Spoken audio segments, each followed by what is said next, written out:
Hello YouTube. So this video is going to be a little different than my normal sort of videos, but I really had to make a response video because it was truly an excellent video. Um, a man named, his channel name, I assume this is his real name, Aaron Van Schlot. I'm sorry. I'm embarrassed because I'm Dutch, and I know his name is Dutch, but I can't pronounce it. I think it's Shyok. I think. I hope so. I hope that's right. I'll link his video in below. But he does an excellent video talking about sort of his feelings about his experiences with depression, because he wants to bring depression sort of out of the closet. In other words, because of the tragic death of Robin Williams recently, who committed suicide, I'm interested as well as to sort of bring depression out of the closet so that people can know that there are other people out there, not just themselves, who also struggle with depression. It is an extremely common condition. So I wanted to kind of share with you my experiences with depression. So I have had depression. I didn't know about it, but I've had it for as long as I can remember. Long time. But for me, at a very early age, it manifested itself through a lot of behavior problems. Just when I was, in preschool, used to have temper tantrums, used to have, not really socialize a lot with other kids, not speak a lot. And no one could really figure out what was going on with me. They thought, I was like, behaviorally challenged child, which is ridiculous. I had great parents, but it's funny. Depression can strike anyone from any age bracket, from any social standing, no matter how good your parents are, no matter where you come from, what your background is, what your race is, what your ethnicity is. It can hit anyone at any time. So for me, I didn't know it at the time, but I had chronic depression. It's sort of a genetic thing I inherited from a couple of my other relatives who had depression as well. So I had depression and anxiety issues for a long time, causing me to have some problems in school, difficulty, talking with people. I only had one friend for a very long time, up until middle school. So I would go to counselors, because of how badly I would do in school, and they were okay. I ended up getting a good one. Who didn't exactly know I had depression, but he was very kind to me, and I really appreciated that. So up until middle school, still struggling with it, but made more friends. Eventually got my behavior problems kind of went aside. Didn't have those anymore.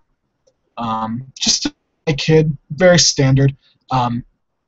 But when I got to high school, that's when the problems really started. Started having some really bad school issues in terms of not doing work, not being motivated, feeling tired all the time for no apparent reason, just feeling really down about myself, feeling worthless. Again, I wasn't very talkative, and I didn't know what was going on with me. I thought this was normal, or that I was lazy, or something was wrong with me.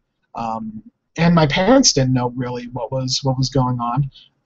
But finally, at the age of 14, I went to a doctor, and just we talked about all the issues I was going through, and he prescribed me some depression medication, which this, if you've struggled with depression, you will know that sometimes the first batch of medication won't work. You'll have to get something else. And for me, it didn't work. So I assumed, well, it can't be depression. This didn't work. Obviously, there's just something wrong with me. So I struggled more and more with this, getting better at some points, getting worse at others. But it really manifested itself.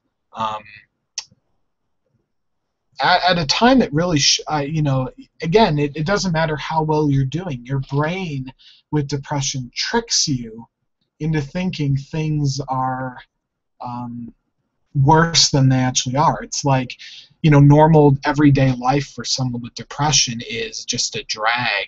Like it's hard to get out of bed. It's hard to be motivated to do anything in your life. I believe at the age of 17, I also had an issue. One of the ways I coped with it was I lied. I didn't want people to be hurt by, what was going on with me. I didn't want people to worry about me. I wanted to be the one who handled it all myself, but it didn't work. I couldn't handle it. I couldn't take it all myself. I didn't know that, of course, at the time. So it was another time where I was lying to everyone about how things were going. Schoolwork was going very badly, and I decided that enough was enough. This was finally the end. I'd dealt with this long enough. So I took a car and I, drove out and about, and I considered my options. What was I going to do? One way or another, this had to end. The problems I was going with, they had to end.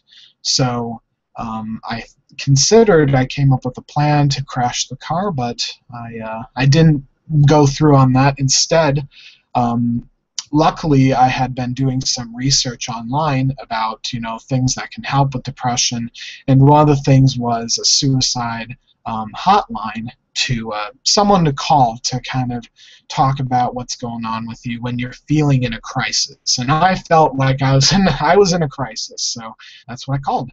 And they were very kind to me and very nice to me, giving me some of my options, really helping me through that time of struggle. And they recommended that I drive to the nearest hospital and check myself in.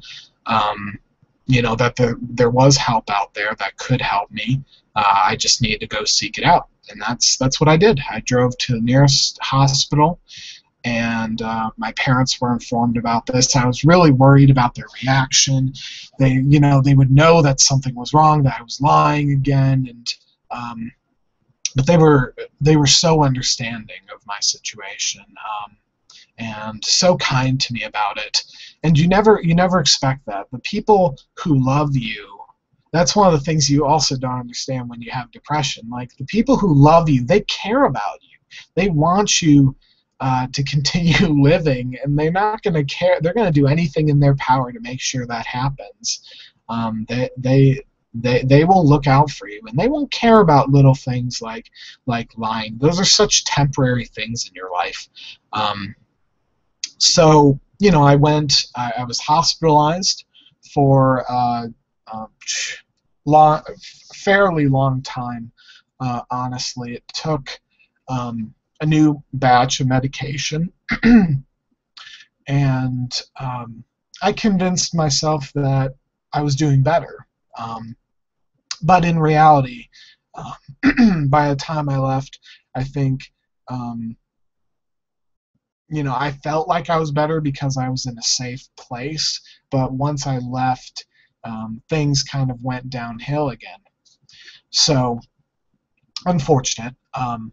The bad habits came back, the lying, the depression, the not feeling motivated. I went, I got into college, but I lied about my I went to, it's this period of time in my life is such a blur, as Aaron says.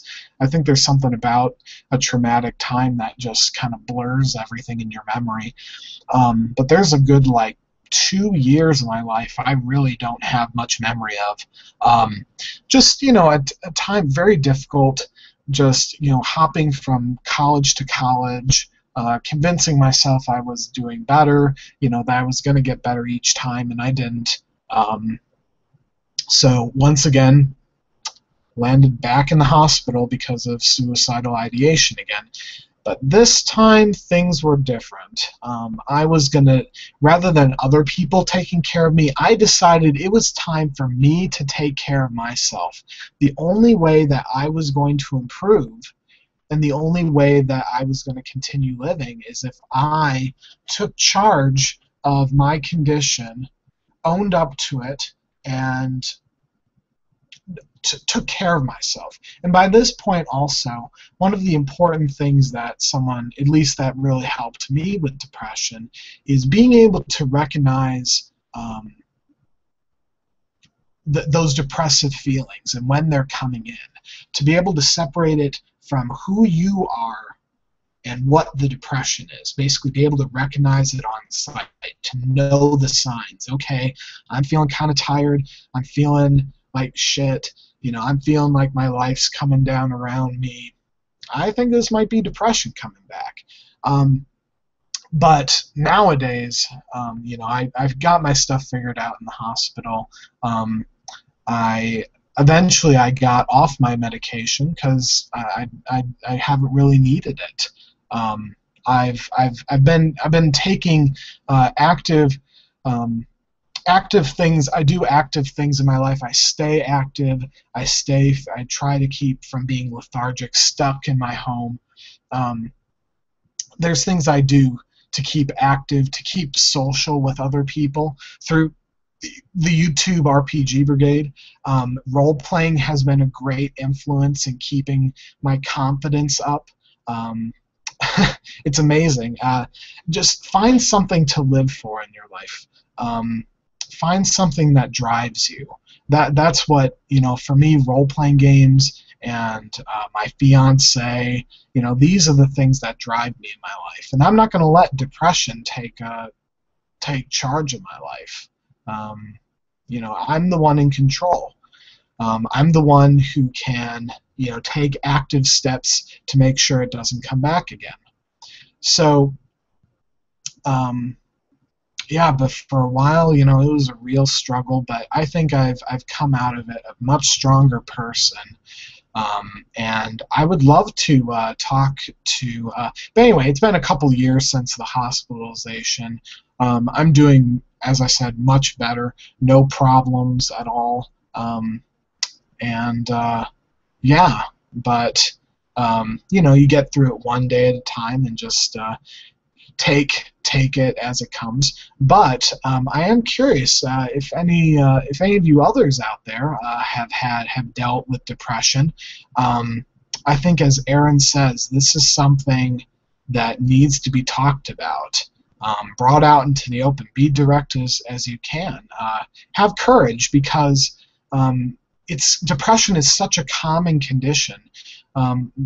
Most people in the United States get depression at one time in their lives or another, so it's nothing to be ashamed about. But if you've struggled with it, I'd love to hear your comments. Yeah, so thanks for listening. This is basically, yeah, just to bring it out in the open, and yeah. So, yeah, I will talk to you all later. Thanks for listening.